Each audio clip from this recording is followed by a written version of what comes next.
घर पहावे बांधून या सिरीजच्या आजच्या भागात आपण पाहणार आहोत मास्टर बेडरूमचं फर्निचर.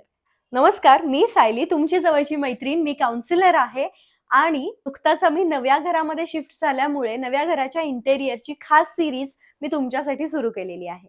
मास्टर बेडरूम मध्ये हा असा पोस्टर बेड आम्ही निवडलेला आहे.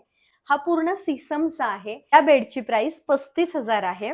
बेडची डिझाईन ट्रेडिशनल आहे पण तितकीच उठावदार आहे. काहीतरी वेगळं या रूमसाठी हवं होतं आणि म्हणून असा पोस्टर बेड घ्यायचं आम्ही ठरवलं. हे कर्टन्स मी ऑनलाईन मागवलेत. ते मला 1147 रुपयांना बसलेत. मला असं वाटलं की हे 4 येतील, पण घाई गडबडीमध्ये मी व्यवस्थित पाहिलं नाही. ते 2च आलेले आहेत. आणखी 2 मला मागवायचे आहेत समोरच्या बाजूला. बेडच्या एका बाजूला आम्ही हा हँगिंग लाईट लावलाय. हा 3 in 1 आहे. त्याच्यामध्ये 3 लाईट्स तुम्हाला पाहायला मिळतील. या लाईटची प्राइस 2500 रुपये आहे. त्यानंतर सेंटरला आम्ही हा लाईट वापरलाय जो सिंगल आहे, म्हणजे त्यामध्ये फक्त वॉर्म लाईटच लागते. तो सुद्धा आम्हाला 2200-2300च्या रेंजमध्ये बसला. बेडच्या मागच्या वॉलला आम्ही हा वॉलपेपर वापरलाय. तिन्ही रूम मिळून वॉलपेपर लावण्यासाठी आम्हाला 22,000 खर्च आलाय. एका बाजूला डायनिंग टेबलची चेअर ठेवली आहे आणि एका बाजूला ड्रेसिंग टेबल ठेवलाय. हा ड्रेसिंग टेबल आणि या रूम मधला जो वॉर्डरोब आहे हे दोन्ही आम्ही एका वेगळ्या दुकानातून घेतलंय, पण हे बरोबर ह्या बेडला मॅच झालंय, कारण ह्या कपाटाचं जे पॉलिश आहे याच शेडमध्ये आम्ही या बेडला सुद्धा पॉलिश करून घेतलंय. हे कपाट आणि ड्रेसिंग टेबल असा सेट आहे.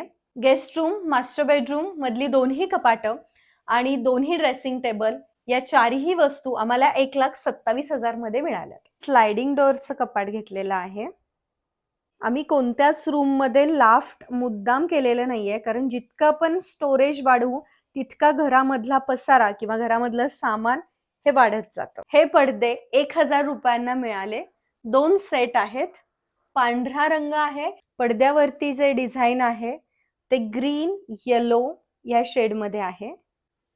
इथला फॅन ॲटमबर्गचा आहे जो 2200 रुपयांना बसला आणि सिलिंगचं डिझाईन असं आहे. पीओपी मधले सर्व लाईट्स आम्ही ओरिएंट कंपनीचे घेतलेत. संपूर्ण घरातले लाईट्स, हँगिंग लाईट्स हे सगळ्याचा खर्च 30,000 रुपये इतका झालेला आहे. घरामधला एक लॅम्प जुना आहे जो हॉलमध्ये ठेवलाय आणि एक लॅम्प मी स्टुडिओ रूम मध्ये ठेवलाय. तो तुम्हाला पुढच्या भागात पाहायला मिळेल. तो लॅम्प आपल्याला 1,800 रुपयांना बसलाय. सर्व वस्तू भरपूर फिरून वेगवेगळ्या दुकानांमधून घेतलेल्या आहेत, त्यामुळे मी तुम्हाला लिंक देऊ शकणार नाहीये. भेटूयात पुढच्या भागात. तोपर्यंत मला फॉलो करायला विसरू नका.